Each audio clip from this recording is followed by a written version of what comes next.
High guys welcome back to my channel. आज के आमी आबारो एकटी नतून रेसिपि निये तोमादेर सामने हाजिर होयेछि। आज के आमी तोमादेर साथे शेयर करब बिकेले स्नैक्स रेसिपि। बांगालीदेर बिकेलटा एकटु स्नैक्स छाड़ा किन्तु चले ना। आबार जोदि बिस्टि पड़े ताहले तो कोनो कथाई नेই, मुखरोचक एकटु किछु खेते इচ্ছে करे।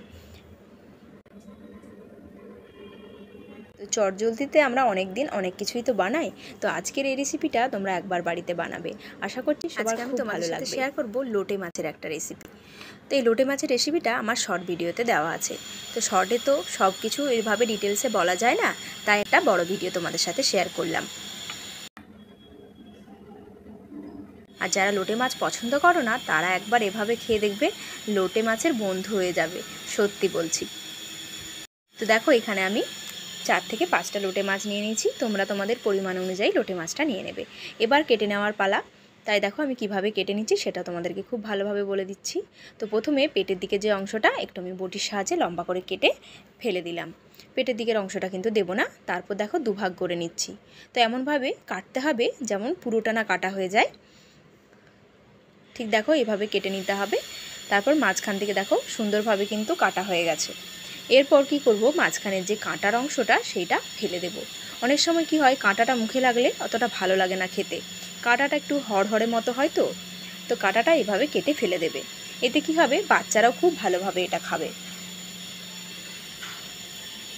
তো এটা একটু সাবধানে করে নিতে হবে। তো দেখো মাছ যেহেতু নরম তাই সুন্দরভাবে কিন্তু কাঁটাটা ছাড়ানো হয়ে গেল। দেখতেই পাচ্ছ ফিলেটা একদম বেরিয়ে গেছে। তো আরেকটা মাছও আমি কেটে তোমাদের কাছে দেখিয়ে দিচ্ছি।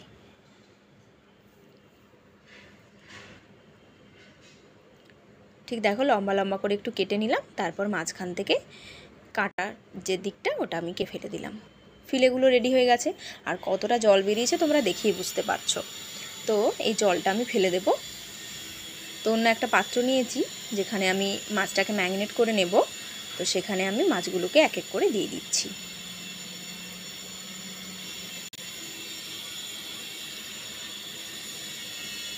লোটে মাছের অনেকে অনেক রেসিপি তো খেয়েছো, তো এটা একবার বানিয়ে দেখবে, খুবই ভালো লাগে খেতে। এবার পরিমাণ মতো লবণ দিয়ে দিলাম। লবণটা কিন্তু অবশ্যই পরিমাণ মতো দিতে হবে, বেশি দিয়ে দিলে কিন্তু খুবই বাজে একটা খেতে লাগে।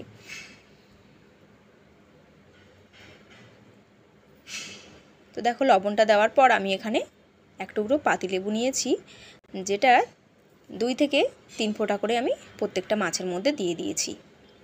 এবার খুব ভালো করে লবণ লেবুর রসটা মাখিয়ে নিলাম। একটা স্টেপ হয়ে গেল, চলে যাব দ্বিতীয় স্টেপে। এখন আমি হাফ চামচের মতো হলুদ গুঁড়ো দিয়ে দিলাম।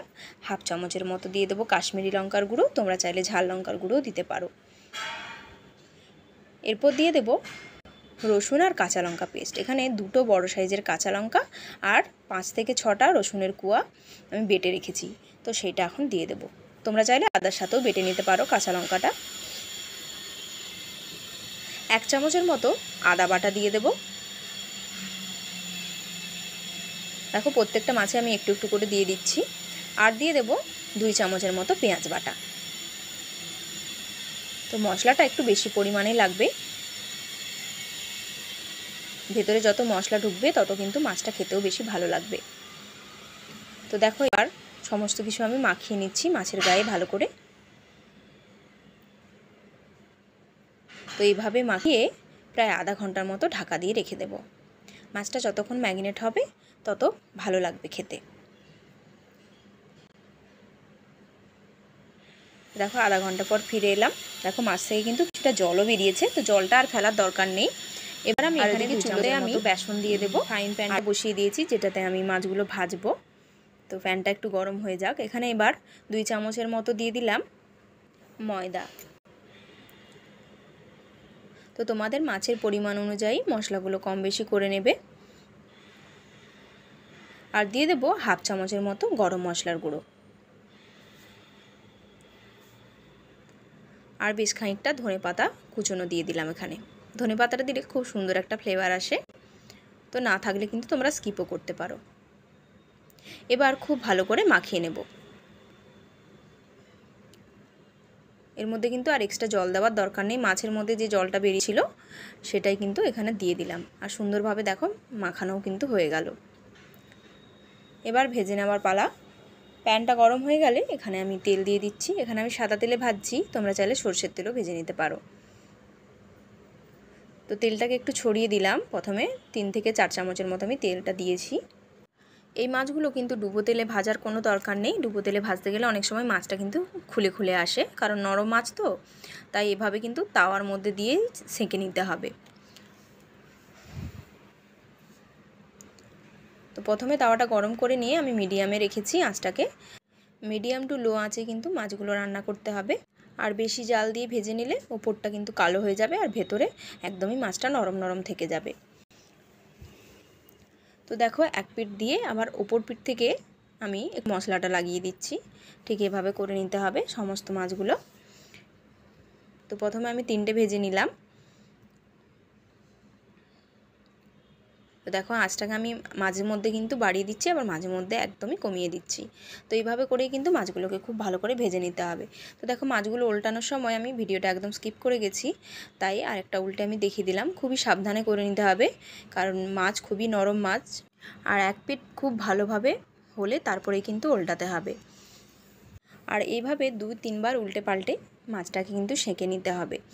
তোমাদের হাতে যদি টাইম থাকে সেক্ষেত্রে তোমরা একবার হালকা করে ভেজে নিয়ে নামিয়ে রেখে তারপর ঠান্ডা হলে আবার একবার ভেজে নিতে পারো, সেটাও কিন্তু খুব সুন্দর হয় আর একদম মুচমুচে হয়। তো দেখো মাছগুলো কিন্তু হয়ে গেছে। তো অপর পিঠ আমি আবার উল্টে দিচ্ছি আর একদম মুচমুচে করে ভেজে নিয়েছি। দেখতে পাচ্ছ কতটা মুচমুচে হয়েছে, ভেতরটা একদম নরম আর উপরটা একদম মুচমুচে হয়েছে। আর এটা ঠান্ডা হয়ে যাওয়ার পরেও কিন্তু একদম নরম হয়ে যায় না। যেভাবে মাছের আমরা চপ খাই বাইরে থেকে কিনে আনলে 2 থেকে 5 মিনিট পরেই কিন্তু মাছটা কি হয়, জল কাটতে শুরু করে আর একদম নরম হয়ে যায়।